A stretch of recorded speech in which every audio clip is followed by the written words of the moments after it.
One thing George liked about Lake Wanasink Lake was that he never felt alone, even when he couldn't see other animals. He could tell they were out there.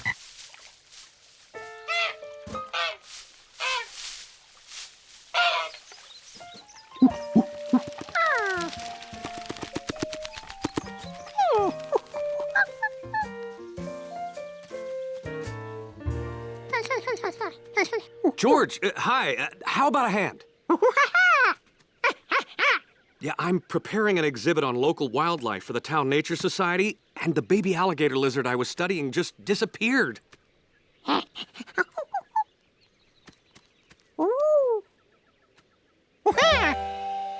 Thanks.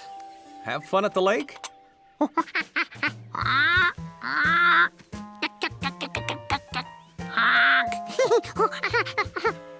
Wow!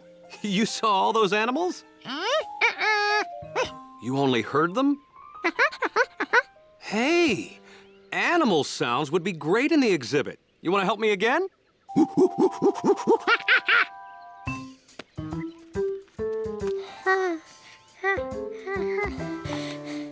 Okay, just point the microphone toward the sound till you hear it nice and loud in the headphones. Then, push this red button to record it. Remember, the closer you are to an animal, the louder it gets. But don't get too close.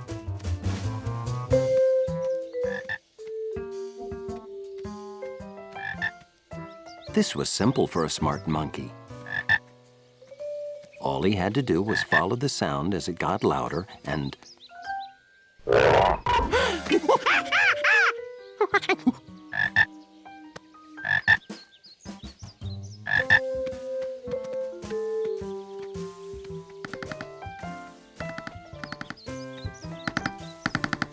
He tracked one woodpecker and thought he heard a second one. But maybe sounds aren't as simple as they sound.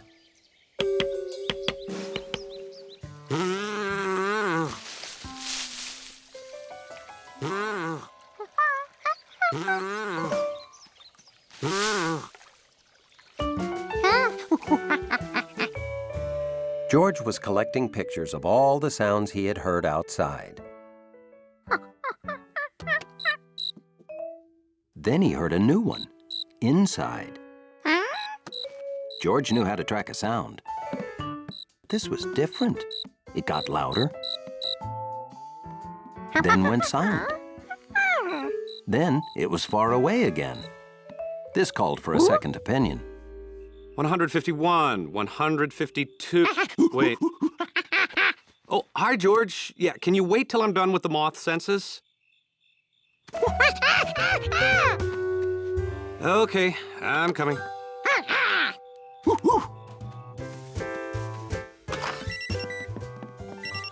Oh, that's just the smoke detector, George. It needs a new battery. George wasn't sure this was the same sound he'd heard before. And now, back to my moths.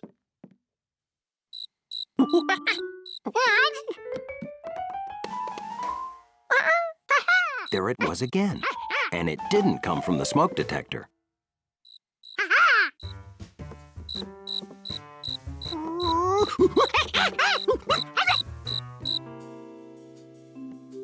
That thing was here somewhere, and he knew he could find it.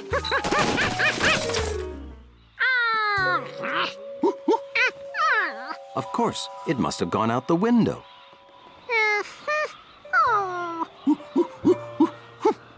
It was loud, it was soft, it was here, it was gone.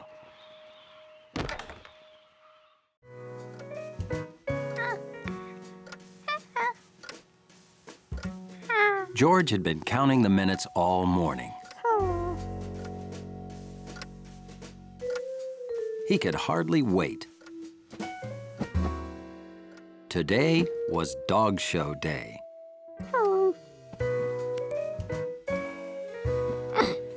Looking forward to seeing your first dog show, George? Dog show.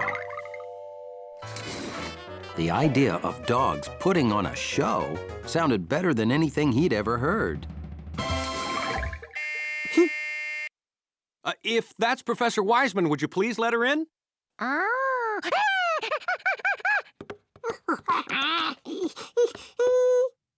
It's Professor Wiseman.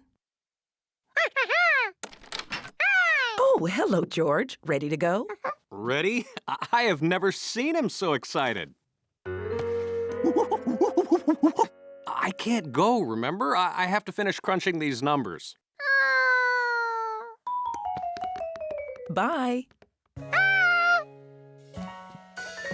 Have fun, you two. And, George. Be a good little monkey, exactly. And close the door, please.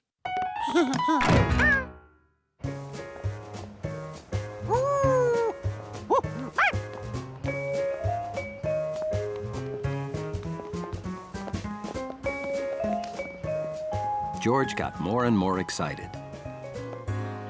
until the show began. And he found out that a dog show wasn't dogs putting on a show. It was people showing their dogs to each other.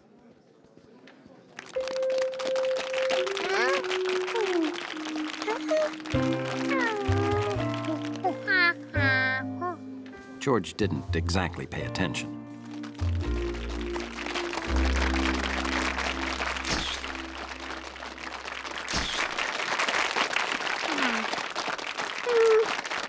How'd you enjoy the show, George? Aren't all the different breeds fascinating? Would you like to see the winners up close?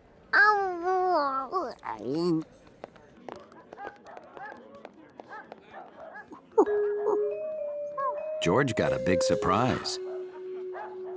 Because when he actually looked at the big ones, and the small ones,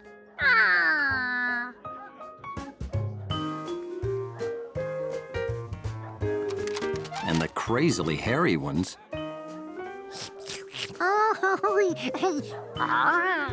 he thought the dog show was great. Have you ever seen so many unforgettable dogs before?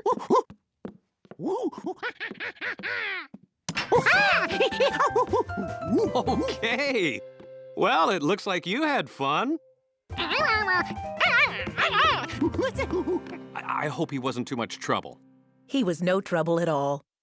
Wow, that's great to hear. Gotta run. See you tomorrow. Thanks so much. Bye-bye. So, you like the dog show, huh?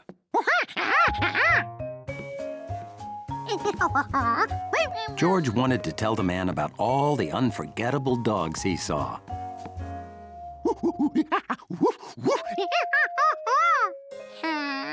But he only remembered 3. It's okay, you can tell me later. Oh, would you do me a big favor and mail these letters? I made a sandwich if you're hungry. And when I'm done, I want to hear about all the dogs. George was afraid he wouldn't be able to tell the man more, because no matter how hard he tried, he could only remember 3.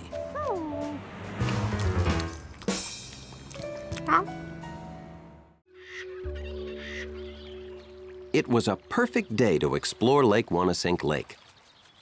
Bill called it picture perfect. You know, George, nature photography requires skill, patience, and timing.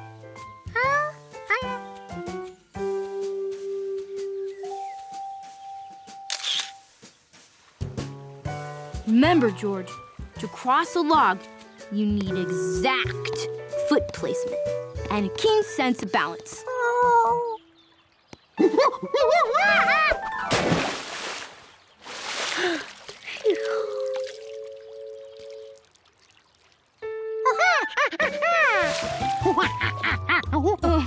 Those are tadpoles, George. A common form of pond life. I guess a city kid like you never sees any real wildlife, huh? Hey, why don't we take some back home and observe their growth? While collecting tadpoles, both proper net control and collecting jar placement are crucial.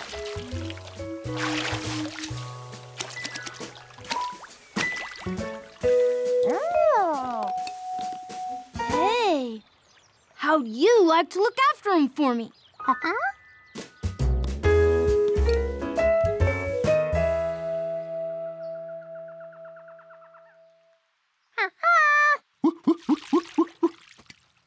Do the tadpoles like the lettuce I boiled for them?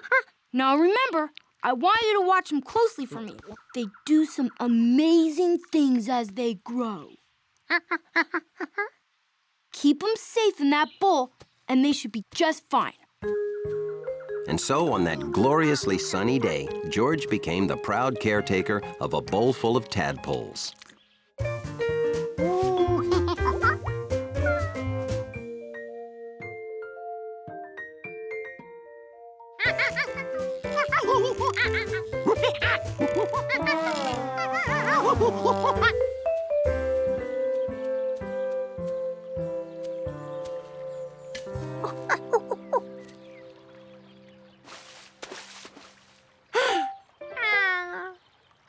The tadpole's bowl was small. George thought they deserved to stretch their, well, whatever a tadpole stretches, and decided to let them enjoy a quick swim in the lagoon while he went to get their lunch.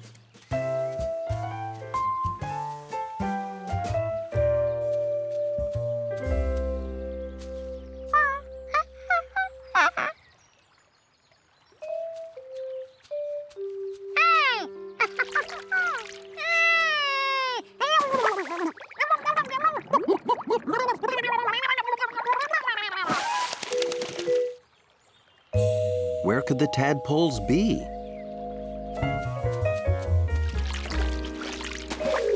What would he tell Bill?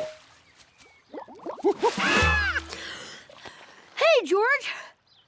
Lagoon exploration is fascinating, isn't it? Oh, by the way, how are my tadpoles doing? See you soon!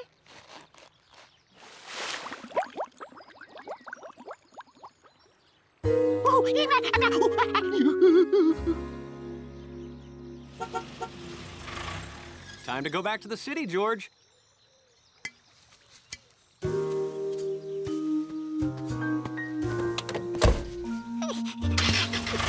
George hoped the tadpoles would be okay without a monkey to feed or protect them.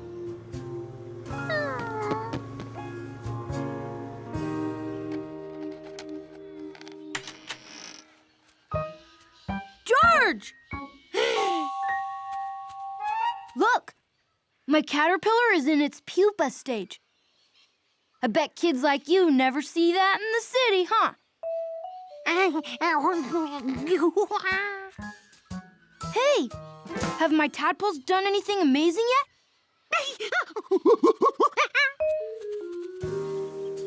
Weeks went by before George returned to the lake.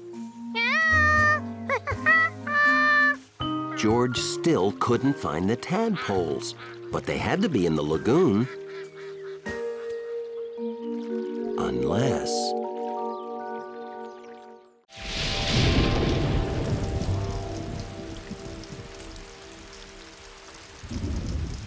The man with the yellow hat always said the same thing about rainy days in the country. This is great weather. For ducks. And when the rain stopped, it was great weather for monkeys.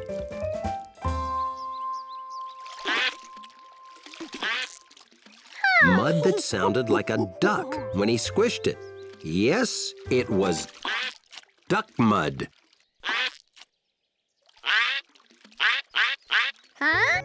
He knew he didn't squish that quack out. He had discovered self-quacking duck mud. Okay, it wasn't duck mud. There were real ducks.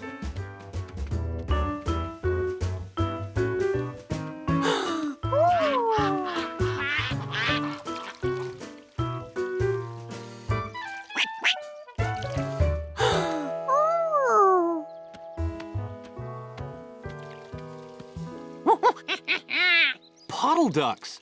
See, George, I told you it was great weather for ducks.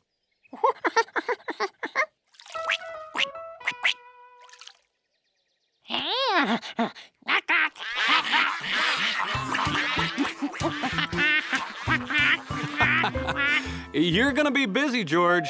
Have fun. Jumpy Squirrel suddenly became aware of two things.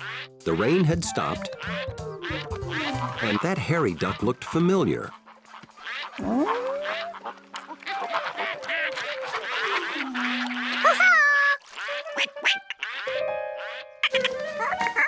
Jumpy Squirrel usually jumped away from anything new.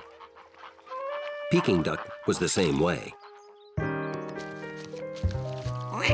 Maybe that's why they became good friends instantly.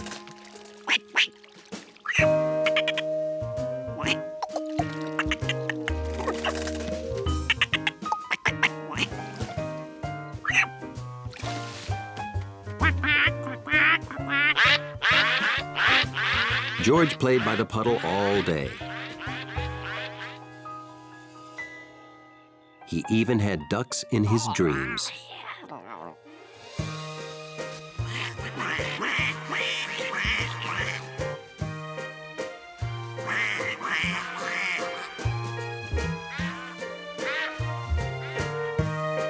I always knew you were meant to be a duck. Have a nice flight.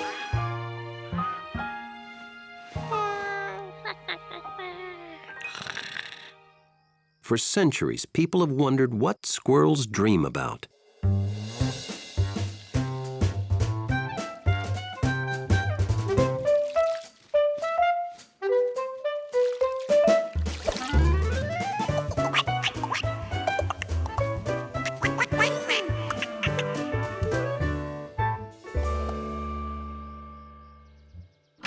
The next morning, George raced out for another day with puddle ducks.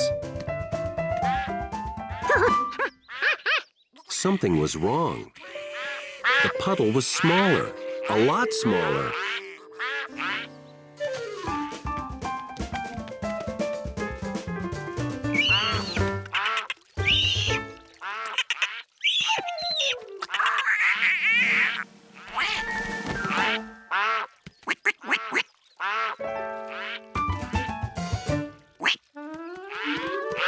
George? Wow, that puddle sure shrunk. Well, puddles soak into the ground. They don't last forever.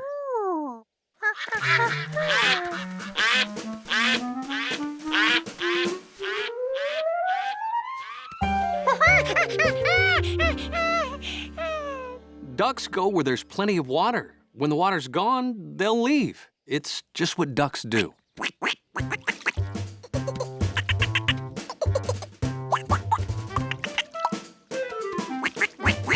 You want to come with me to mend fences at the Rankins? Or play with the ducks before they go?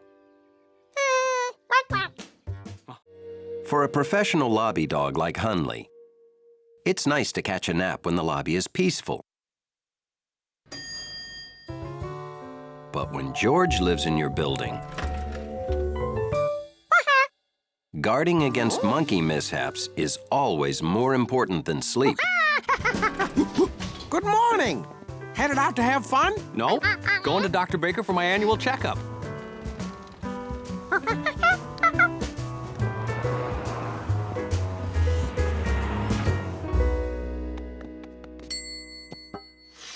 Right on time as usual. What didn't you bring? Oh, George. Hello. Have a seat in the waiting room. I'll call you when the doctor's ready.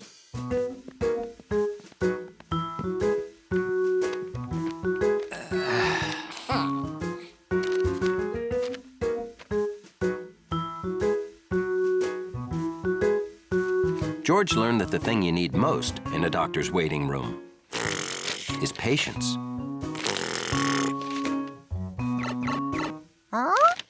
A mysterious sound. George listened as quietly as he could. Dr. Baker will see you now. Oh, great. Come on, George. We're finally getting out of the waiting room.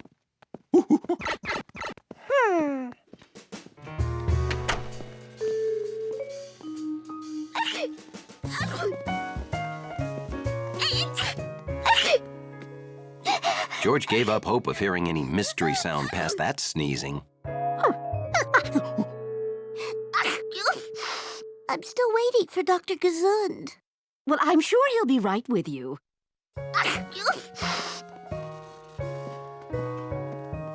Excuse me, has Dr. Gesund seen you yet? No. Where is he? He should be right with you. You're waiting for Dr. Gesund, too? He should be right with you. Oh, hi, Doctor. You remember George? How could I forget? Before your last checkup, I never knew the X-ray machine fit out the window. Dr. Baker, have you seen Dr. Gesund? His patients are waiting. No. You should check the X-ray room. And you should take off your shirt for the examination. Yeah, sure, Doc. George thought he'd like to be a doctor because Dr. Baker seemed so smart. And he got to wear a really great white coat. Okay, let's get started. Up on the scale.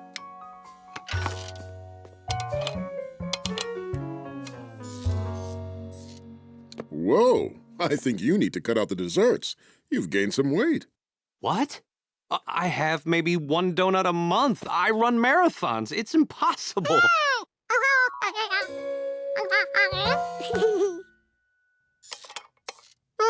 Same as last year. Whew. This is how I check his reflexes, George.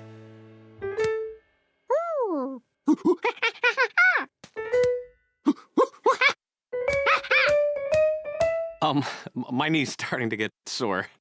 Oh, sorry. I never get to play with a monkey. Dr. Gesund...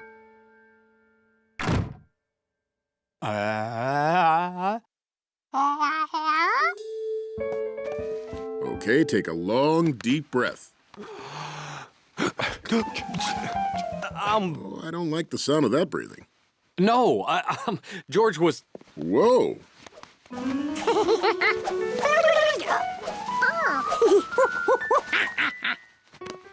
Ever used a stethoscope, George? I use it to hear things that I can't see.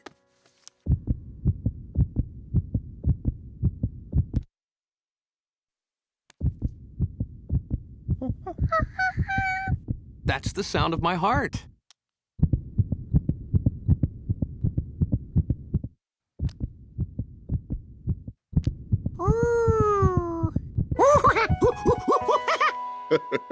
You can play with your heart while we go to the X-ray room. Sometimes a little monkey finds a new thing that's more interesting than anything else on Earth. For George, it was the baby giant panda, which was being shown live on the zoo website. George, are you gonna be much longer? Well, I need to get work done, and you've been on the computer all day. Oh, is that what you've been watching? The panda cam? Hey, you know those pictures come from the park zoo right down the block. Well, yeah, you can go there and see the panda right in front of you in the new panda habitat. Bye. Be a good little monkey.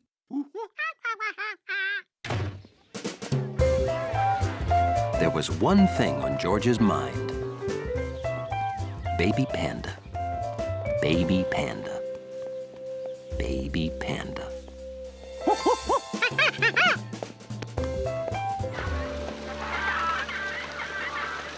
Look, Mommy! Flamingos! George didn't want to go the wrong way and lose any panda time. How could he choose a path?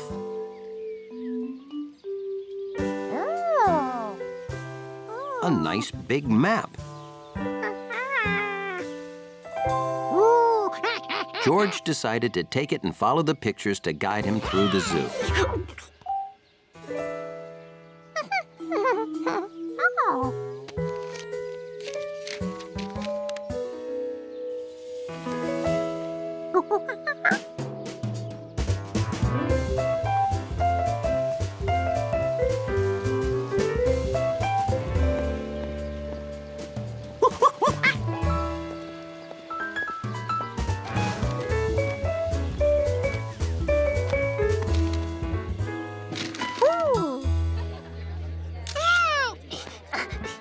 He'd found the pandas.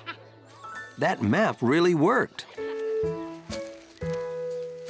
This was much better than watching on the computer. George could watch the panda for hours. And he did.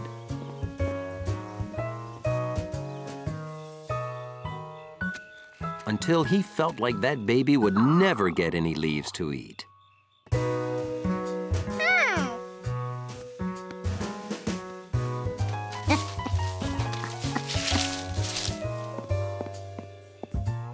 Nobody here? Guess I can lock up.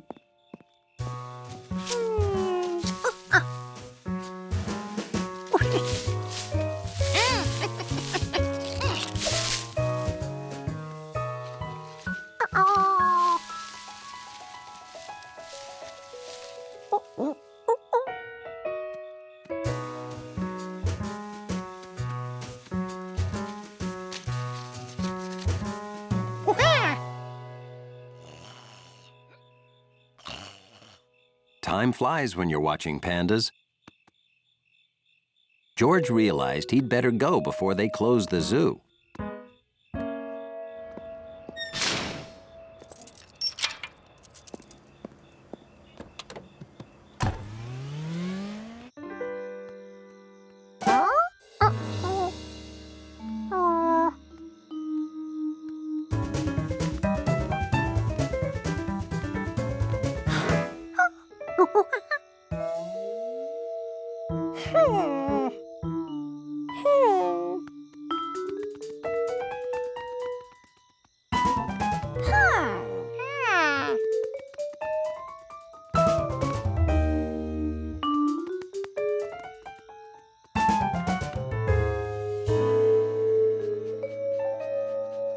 The paths were too confusing.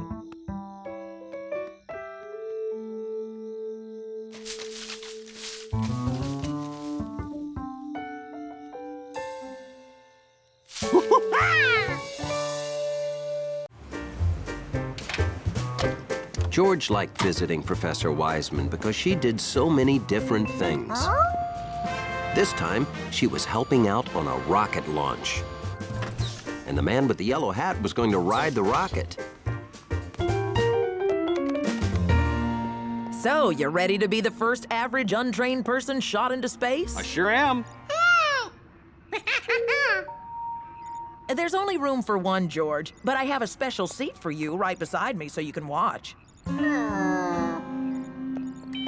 This is Dr. Alvin Einstein and Professor Anthony Pizza. Wow. Are you related to the famous... No, I'm not. Me neither. The International Space Station's food supply has run out. We found a peanut. It was in the cushion of my chair. This man with the yellow hat will bring your food supply today. So then it's okay to eat the peanut now? Well, should he? No, I'm not sure. Oh, yes, I think it's... Yes, you may eat the peanut. So, this is your rocket designed by Professor Wiseman. It's up to you to launch the food payload at exactly the proper moment. After it detaches from the rocket, it will connect to the space station. Can we count on you? Sure can.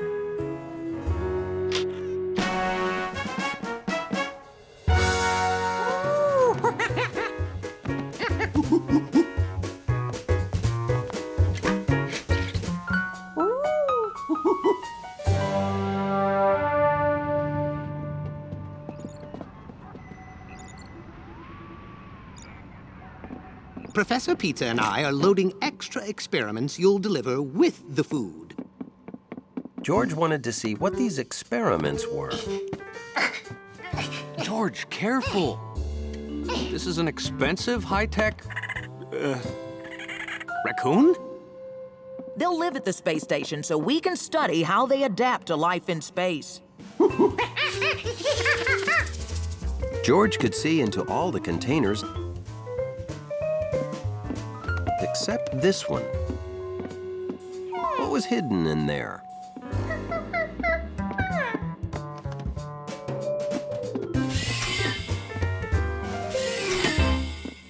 Show him the most important part.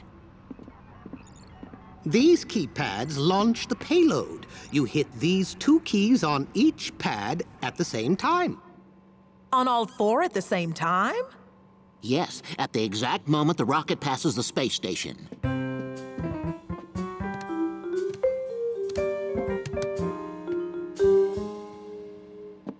I can't. I only have 2 hands. The keypads were Pizza's idea. The raccoon was my idea. The 4 keypads was yours. Oh, here we go. Check your memos. I specifically remembered when you came up with the 4 keypads.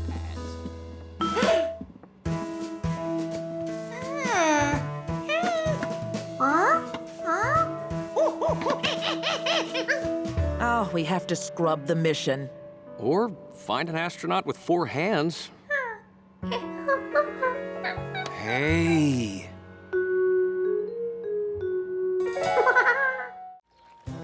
A warm country day. George's favorite time to go boating. Toy boating, that is.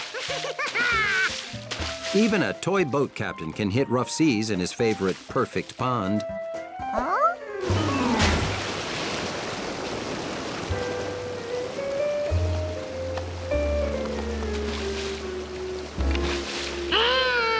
Sea captains don't cry, they make repairs.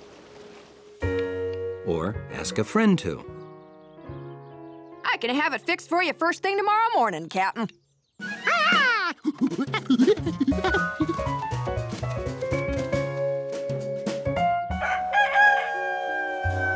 So, at exactly 10 seconds before the first thing the next morning,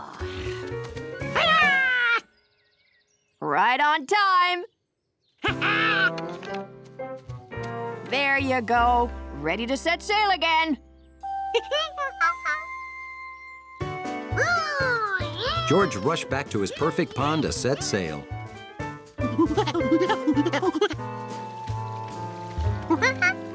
Now he had a boat, but no pond. And the creek was only a trickle. Where could a whole pond go? He didn't find his pond, but he found a strange wall in the creek.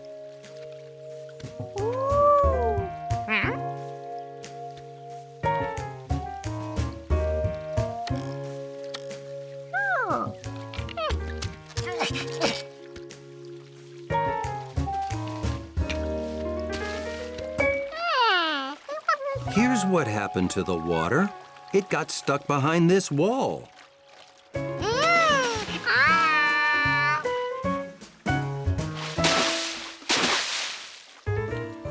Hey, George! Looking for the beaver family? The beavers built their dam to make this great pond. Bet you never see beavers working in the city, huh?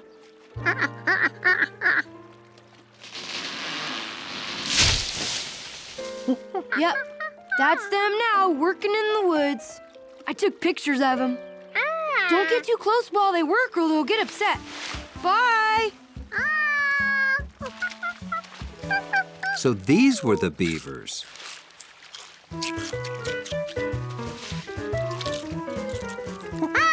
George tried to tell them their branches were floating away. He must have gotten too close.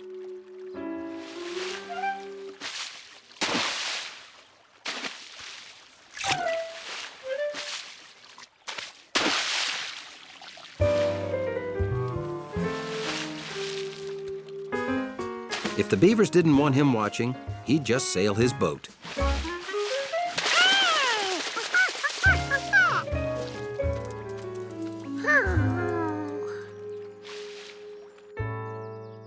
If they wouldn't share their pond, he'd make his own. All he had to do was build a dam like they did.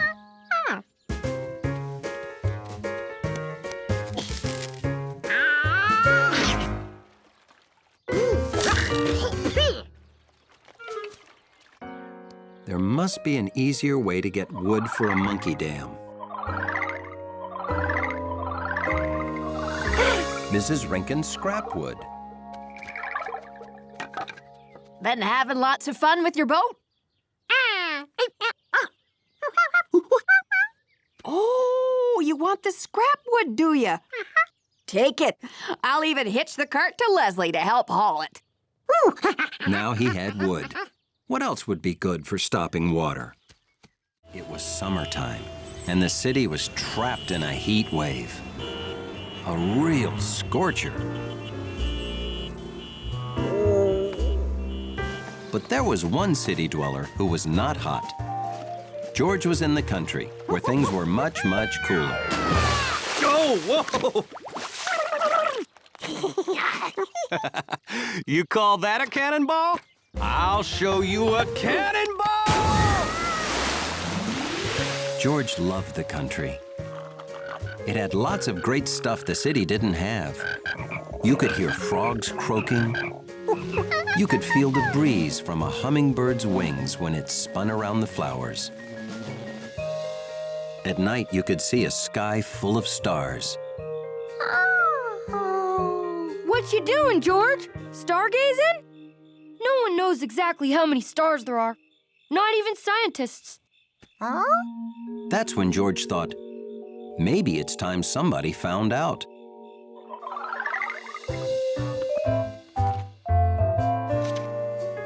And since scientists would probably be very grateful, George decided he was just the monkey to count all the stars. The most important rule in star counting was keeping track. George marked each star down on his pad.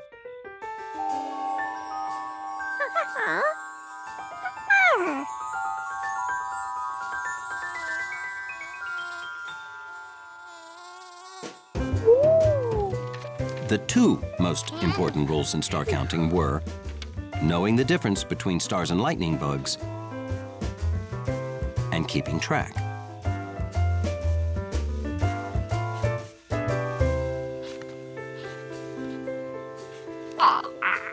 Third rule, the other two rules don't matter if you don't stay awake.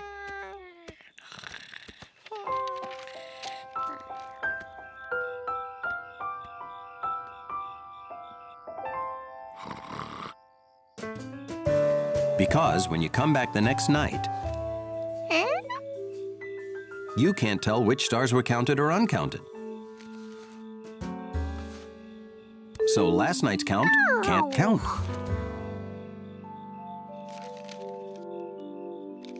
And you have to start all over. The only solution, counting them all fast before you fall asleep. Like this. 1, 2, 3, 4, 5. 1, 2, 3, 4, 5. 1, 2, 3, 4, 5. 1, 2, 3, 4, 5.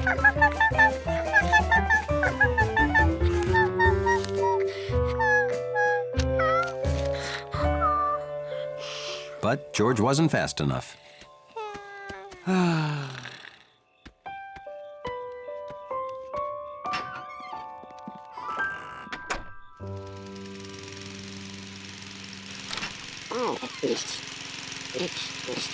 Morning, fellas! Oh, hi, Bill. George was up late counting stars. Too bad you can't count them now, huh? They're always there, you know. We just can't see them on account of the sun being so bright. George wasn't so sure about that. He wondered what really happened to stars during the day. Maybe they slept. Or maybe they got blown out like candles. Then again, maybe there was a guy named Lenny who just pulled a switch. Wherever they went, you can't count something that isn't there. George wasn't gonna quit. There had to be a way to count stars and go to sleep too. He just had to figure it out.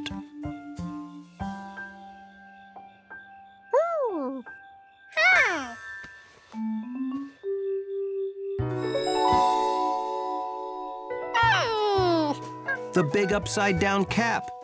It could be a placekeeper. He could count the stars below it until he had them all, then move to the other sides. He had a system.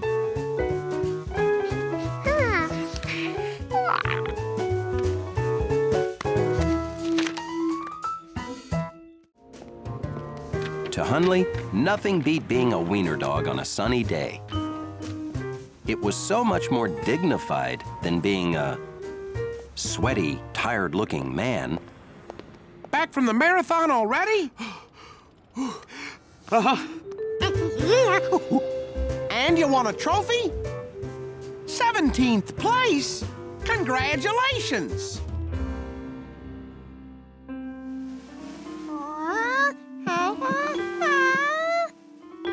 Steady now. Push that button.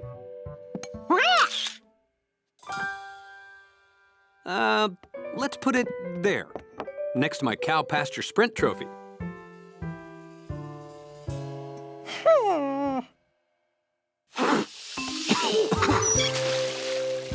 Trophies make it hard to forget things you've done because you have to keep cleaning them.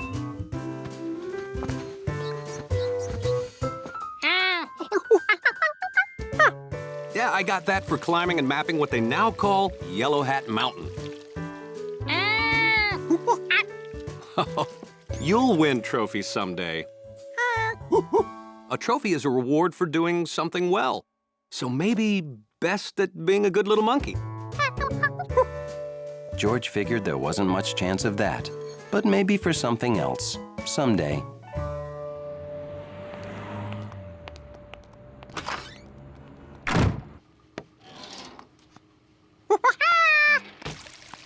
Oh, hi, Giorgio. Oh, say, you know, I've got no help today.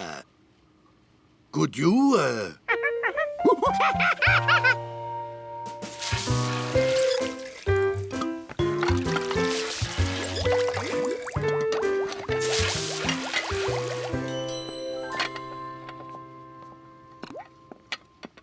All done!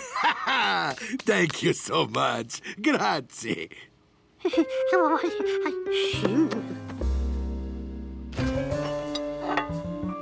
My new dessert, the ice cream gnocchi, for you, Giorgio. Consider it the Helpful Monkey Award. My thank you for a job well done. This plate of ice cream was George's first trophy.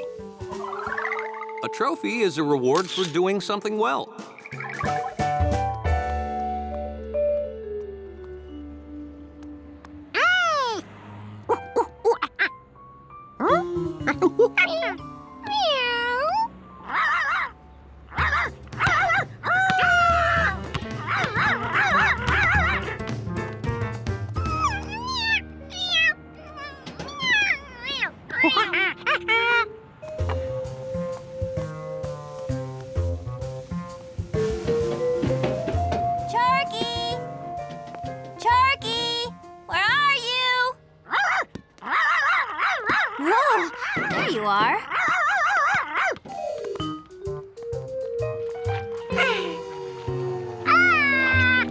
Who would have done this?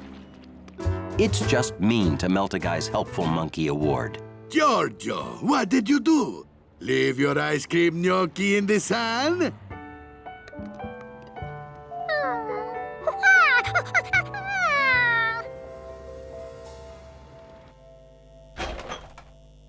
Well, maybe I can still use it for something.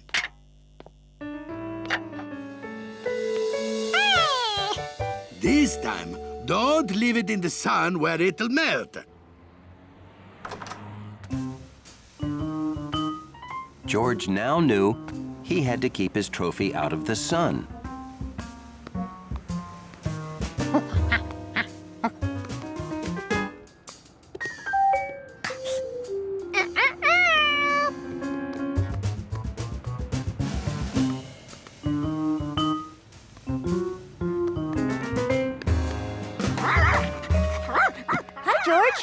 Can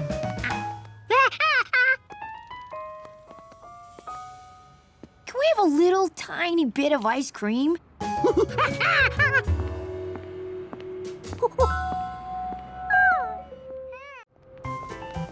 It had been a particularly rewarding day at the going out of business store. George couldn't imagine how this day could get any better.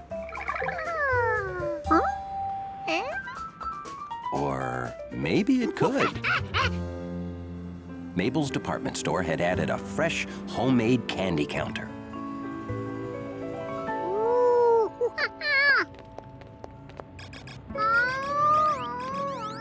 Oh, I don't know about you, but I simply can't walk away from blue candy. But I can't carry this into Mabel's.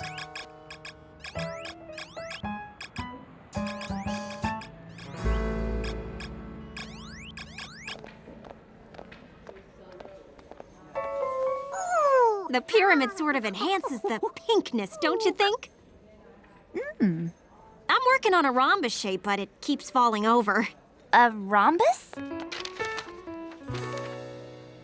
It's a work in progress.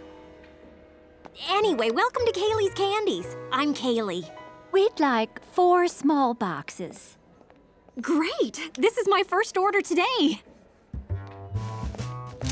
No one could wait till they got home to try the chocolates.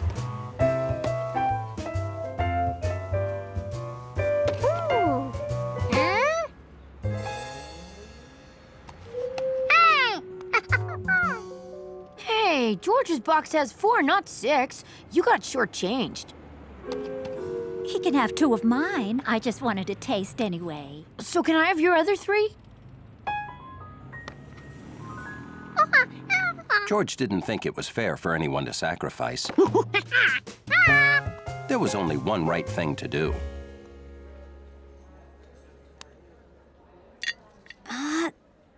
Oh, nuts.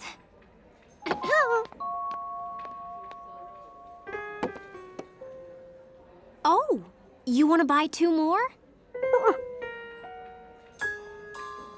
You're missing 2. How do I know you didn't eat them? You most certainly haven't eaten any chocolate. Boy, you sure have nice teeth. Pick any 2 you want. Sorry I shortchanged you.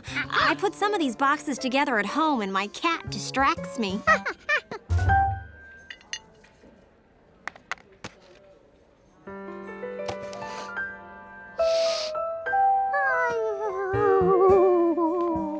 Oh dear. I need to pick up more stock, but I can't just leave. Hey, would you mind watching the counter? You're obviously extremely honest, and I've hardly had any business all day. All you have to do is watch the chocolates while I'm gone. Thank you so much.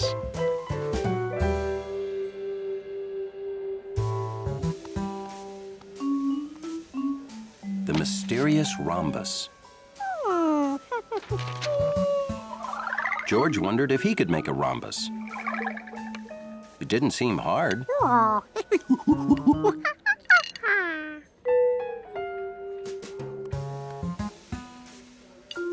Why did other shapes stack better?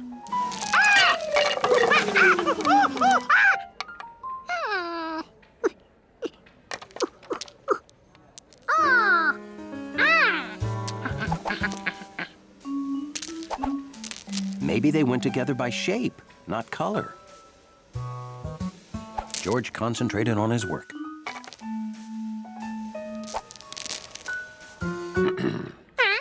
George hadn't expected any customers. I want a box of chocolates for my wife. Do you have mints? Are these mints? Well, what are those?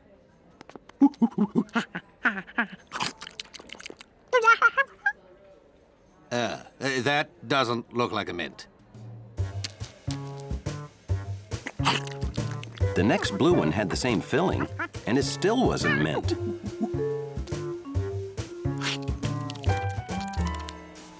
Well, don't you have a flavor chart?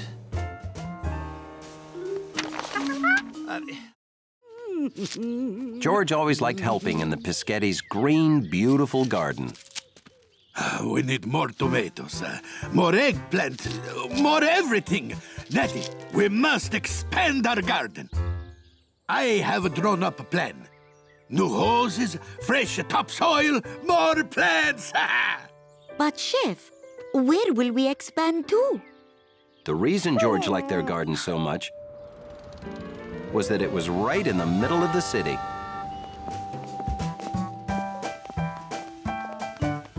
Hey, the reason you need more veggies is that you use so many to experiment. I must experiment. How else can I perfect my recipe for the perfect Giardino burger? I thought those two were great. Well, they were, but only great, not perfect. The firehouse picnic is in 1 hour. Can you get it perfect in 1 hour? I must, for I am Pischetti! So, what's gonna make this perfect? Onion, garlic, onion. No, garlic.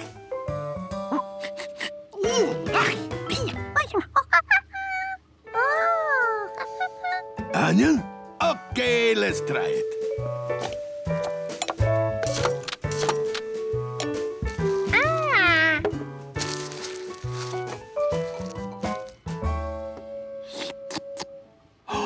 Squisito.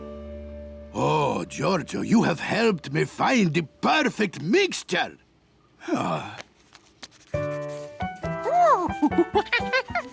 These are my recipes. I write down how I make my food, so I can make it the same way every time. Happy with the recipe, Chef Pischetti grilled a test burger. Wait, I left out the pepper. Where is my grinder? Nettie, come here. Tell me what you think of this. Be honest. All of my Giardino burger ingredients came from our garden, Giorgio. Taste it, taste it. See, this is perfect.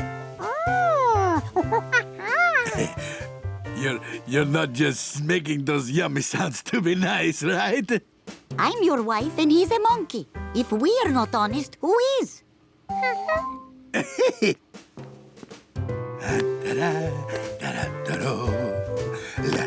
So, Chef Pischetti quickly made enough burger patties for the firefighters' picnic. Please put these on the back of my truck while I get my grill ready.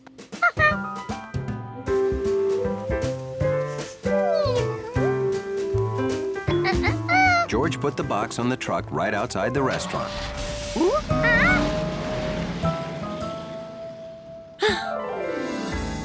But he didn't know there were 2 trucks out there.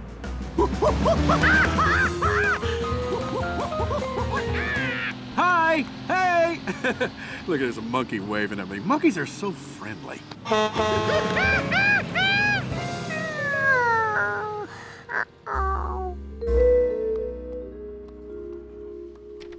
Oh, Nettie, if everyone does not love those Giardino burgers, I will never cook again.